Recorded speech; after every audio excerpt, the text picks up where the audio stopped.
Ukraine is giving the West, all free democratic countries, a lesson in what it takes to defend your freedom. Daniel Bilak is a Canadian-Ukrainian living in Ukraine for nearly 30 years on the east side of the country's capital. He told Breakfast Television Monday about what he calls the amazing resistance shown by local forces against Russia's invasion.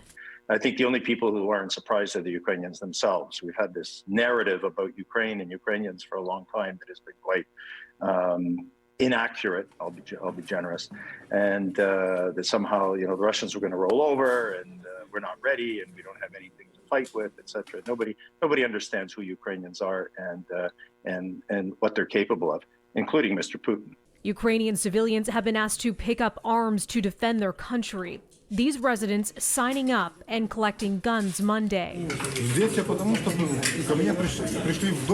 I believe everyone who can resist must do it, this man explains, because it is our home, he says, and we must defend it. While some Ukrainians are joining the fight, others are sheltering from the conflict or scrambling to get out of the country. Refugees crossing into neighboring nations. The United Nations estimating that more than 500,000 people have escaped. More are expected to follow. And many of those left behind are now internally displaced. The military attack on Ukraine is putting at risk countless lives. Between Thursday morning and last night, our office has recorded 406 civilian casualties, including 102 killed, including 7 children, and 304 injured. Most of these civilians were killed by explosive weapons with a wide impact area, including shelling from heavy artillery and multi-launch rocket systems and airstrikes.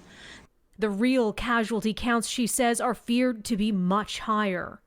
The 193-member United Nations General Assembly began meeting on the crisis in Ukraine Monday, ahead of a vote this week on whether to isolate Russia over its aggression against Ukraine. Ukraine's UN ambassador issuing this dire warning at the mic. If Ukraine does not survive, international peace will not survive. If Ukraine does not survive, we cannot be surprised if democracy fails next. Back to Bilak, who had a message to share from a country in crisis. I think the lesson for Canadians is you're not entitled to freedom. You earn it and you fight for it. Melissa Duggan, City News.